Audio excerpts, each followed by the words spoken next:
excited are you for football this week? It is going to be so much fun, even more fun if you're winning your fantasy team, right? I'm Lauren Shehadi alongside Jamey Eisenberg. This video brought to you by Norton because every click matters. Atlanta Falcons running back Jason Snelling, 25 carries in Week 11. I'm sure he's very honored to be your start of the week. I hope so. I hope he plays like it. It is. Hopefully Michael Turner doesn't play because that's the big key for Jason Snelling. We don't expect Turner to be on the field in this matchup, and it's a great matchup for the Falcons running back, and Snelling gets the chance to start again. You saw what he did against the Giants in Week 11. In Week 12 against Tampa Bay has not stopped anybody on the ground.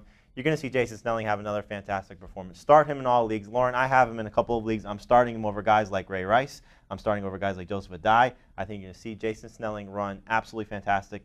He's going to be a solid fantasy option. You have him in a couple leagues. You know who I have? Your sit of the week, Matt Forte. Owners were disappointed on Sunday. They're going to be disappointed again, Jamey? I think so. You're talking about a tough matchup for him. You're looking at a scenario against a tough Minnesota run defense. They've done a fantastic job against all opponents this year. And as we know, Forte really has struggled. He had a decent 3-game stretch prior to Week 11 where he had a 2-touchdown game against Cleveland. He did a fantastic job as a receiver out of the backfield in the next 2 games. But last week against Philadelphia, we saw the way Forte has pretty much played all season long, just not getting it done. And if he's not catching the ball, he's really not producing. So when you look at Minnesota, they know that they have to stop Forte, and then they're going to force Jay Cutler to throw, which could lead to some interceptions. So I think you're looking at Forte probably not going to get double digits in fantasy points. I know we projected him for 10, but I think you're probably looking at somewhere 8 to 9.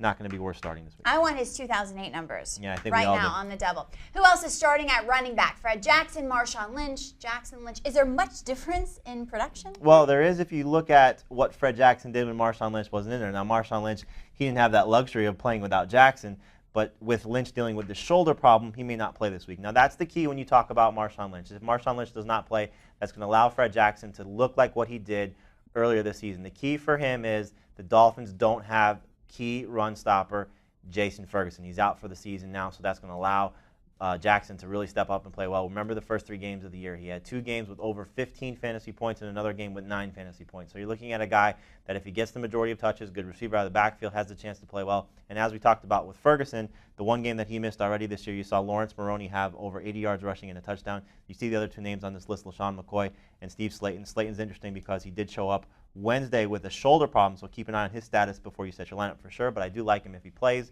4 touchdowns in his last 3 games against the Colts.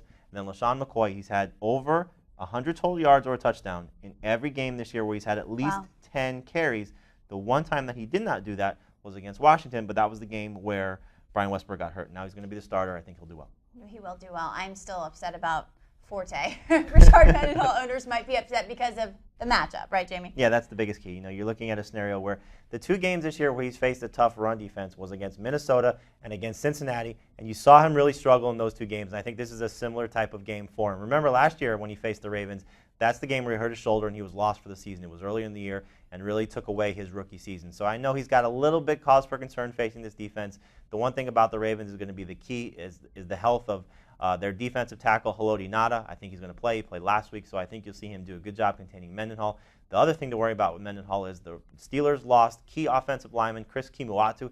He's going to be out probably for at least 3 or 4 weeks. That's a tough injury for them to have to deal with. And remember, Ben Roethlisberger dealing with a concussion. So you're looking at some guys on this list: Mendenhall, Jamal Charles, Jamal Lewis. Jamal Charles is interesting because he's going to catch the ball in the backfield, but San Diego has actually improved their run defense recently, and Jamal Lewis, after what was one of his best games of the season last week, he had 10 fantasy points. He's really going to come back off that because the Bengals are number 2 in run defense. What about Carson Palmer? How's he going to fare? I don't have a lot of confidence. He is my quarterback, so you might not like my running backs, but you do like my quarterback. How's he going to fare? Nice matchup for him, right? Do you have a lot of confidence in him? I do have a lot of confidence because we're talking about the Browns. And if a rookie quarterback in Matthew Stafford could come out and throw for 400 yards, 5 touchdowns against Cleveland, we can expect Carson Palmer to have a good day. Now, he played well against them earlier this year. 1 of 3 games where he's had over 20 fantasy points. He had 230 passing yards, 2 touchdowns, looked really good against a bad Browns defense. And this is really just based on the matchup. You know, Carson Palmer's been up and down for the most part this season. He's going to give you a good game this week. So start him this week. You see the projections there. I think that's safe numbers for him. Matt Hasselbeck, great matchup against the Rams. He had 3 touchdowns, 2 interceptions against them in Week 1. And here's the guy again, Brett Favre.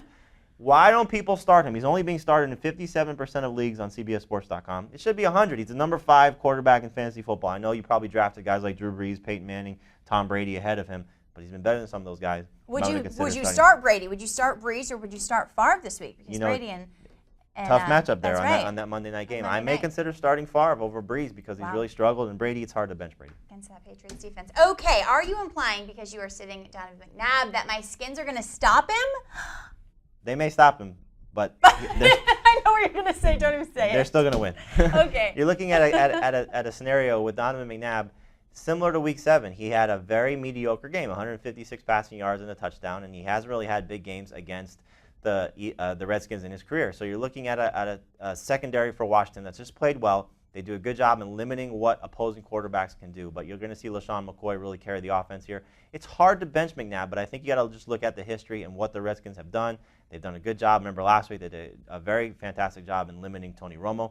So I think you're looking at a scenario where if you can bench Donovan McNabb, you bench him, as we talked about. You can't trust Jay Cutler at this point. And Joe Flacco, very similar. He hasn't been playing well the last 4 weeks. It may be hard to trust Donovan McNabb, but it's different, I guess you could say, to see Terrell Owens starting at wide receiver. In Week 11, he kind of went off, but we didn't see that so far. Kind of went off. Before that. Really went off. I know, but I mean, he didn't beat the defenses himself. It seems like he was kind of just open, right? Yes, it was. I kind of right at that? It was, but you look at the biggest thing when we talked about T.O., and this is something that Dave Richard and I have talked about on our podcast, and I wrote this when I was looking at our first half breakdown and our second half look ahead, is that the schedule for T.O. and the Buffalo Bills passing attack is very favorable. You looked at the matchups against Tennessee, Jacksonville, and now Miami. This is a scenario where two rookie cornerbacks, T.O. in their first matchup with the Dolphins, had 3 catches for 60 yards. Not horrible production when you're talking about a low-end number 2, high-end number 3 guy. And he finally has a quarterback who he likes. Ryan Fitzpatrick is someone that can get him the ball. He likes him just a little bit better than Trent Edwards.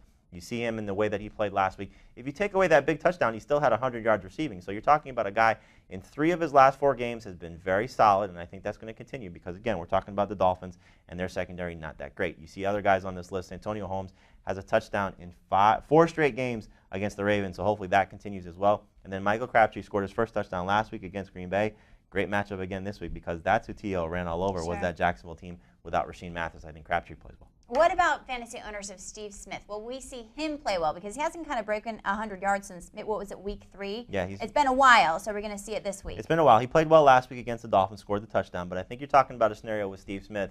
He's going to get the guy that nobody wants to face, and that's Darrelle Revis. Now, Revis did give up a touchdown last week to Randy Moss, but he held him pretty much in check, and you know he's going to follow Steve Smith all over the field. It should be a fun matchup to watch. But I think if you can afford to bench Steve Smith, remember, we're talking about Jake Delhomme. You never know how he's going to play at the quarterback spot. It's not like Revis has to worry about Muhsin Muhammad or Dwayne Jarrett. That's the guy who he's going to be locked up with. You see Jericho COTCHERY in that same game.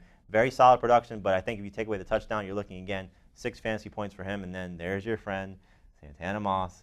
Continues to struggle. Only 1 road touchdown this year. And the Eagles, they shut out those Bears receivers last week. I think they'll shut out Moss again. He's my friend, but we're in a fight. Just for now. Fantasy football today every Sunday for 2 hours at 11 o'clock for Jamey Eisenberg. Happy Thanksgiving. Happy holidays to all of you. We'll talk to you soon.